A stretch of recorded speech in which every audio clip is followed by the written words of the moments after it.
आजादी का अमृतकाल नाम राष्ट्रभक्तों ने बहुत सोच समझ कर दिया है।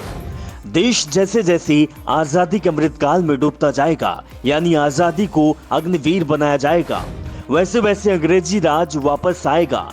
ये विपक्ष वाले किस दुनिया में जी रहे हैं? इन्हें क्या लगता है कि इनकी ये शोर मचाने से कि खाने पीने की चीजों पर अंग्रेजी राज के जाने के बाद से कोई टैक्स नहीं लगा था? मोदी जी निम्बूताई से कहकर चावल, आटे, दही, लस्सी वगैरह पर लगी जीएसटी हटवा देंगे। ये कम से कम अस्पताल के कमरे या शवदाह गिरी वाली जीएसटी तो कम करा ही देंगे, हरगिज नहीं। खाने पीने की चीजों पर अंग्रेजी राज वाले टैक्स की वापसी का शोर विपक्ष वाले चाहे जितना मचा ले, मोदी जी ऐसे शोर से डरने वाले में से नहीं हैं। 56 इंच की छाती सिर्फ दिखाने के लिए नहीं, कड़े फैसले लेने के लिए है। सदस्यता लें, समर्थन करें। जब 56 इंच से प्यार किया है तो कड़े फैसलों से डरना क्या? पहले नोटबंदी, फिर कश्मीर बंदी, फिर कोरोना वाली देश बंदी, फिर कृषि कानून, और अब हम तो कहेंगे कि आटे, चावल वगैरह पर रुपए पर 5 पैसे की जीएसटी, या अस्पताल के कमरे या शवदाह गृह की सेवाओं पर जीएसटी, तो उस लेवल का कड़ा कदम है भी नहीं।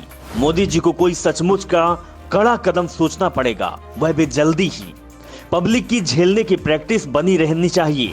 वक्त वक्त पर कड़े फैसले होते रहने चाहिए।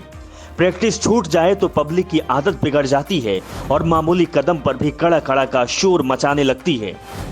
पर इस नई वाली जीएसटी से कोई ये ना समझे कि मोदी की पब्लिक की जेब काटकर अपनी सरकार की तिजोरी भरना चाहते हैं।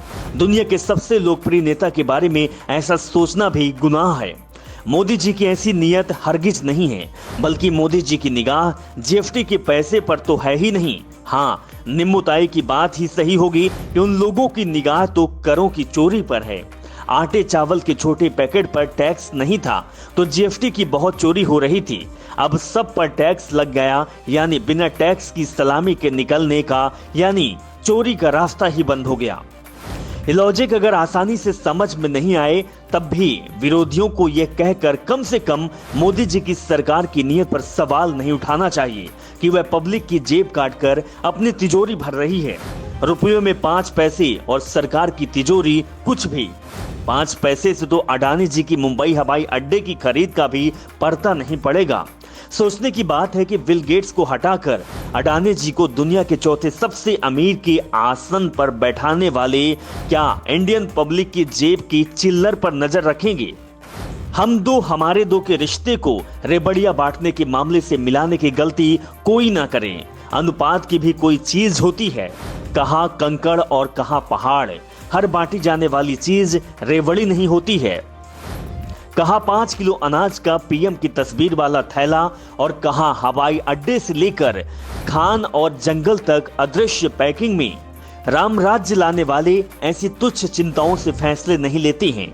बाकी बहुत सी चीजों की तरह इसका भी संबंध आजादी के अमृतकाल से है। आजादी का अमृतकाल आ रहा है, इसीलिए खाने पीने की चीजों पर अंग्रेजी राज्य वाला टैक्स वापस लगाया जा रहा है, और वो तो शुरुआत है। आगे आगे देखिए वापस आता है क्या क्या। और प्लीज इतने भोलेपन की एक्टिंग बंद करें कि आजादी के अमृतकाल में टुकड़ों टुकड़ों में अंग्रेजी राज की वापसी का लॉजिक ही समझ से परे है।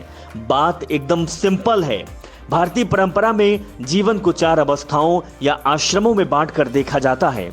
हर अवस्था के 25 साल, बाल्य अवस्था, गृह अवस्था तथा वानप्रस्थ आश्रम के 75 साल पूरे होने के बाद एक सन्यासी बचता है। अब सन्यास कहो तो मार्गदर्शन मंडल कहो तो अमृतकाल कहो तो मतलब एक ही है, रिटायरमेंट, और वह भी अग्निवीर वाला, यानी बिना पेंशन का।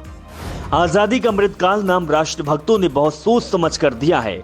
देश जैसे जैसे आजादी के अमृतकाल में डूबता जाएगा, यानी आजादी को अग्निवीर बनाया जाएगा, वैसे वैसे अंग्रेजी राज वापिस आएगा। Bureau report, इन्वेस्टिगेशिया।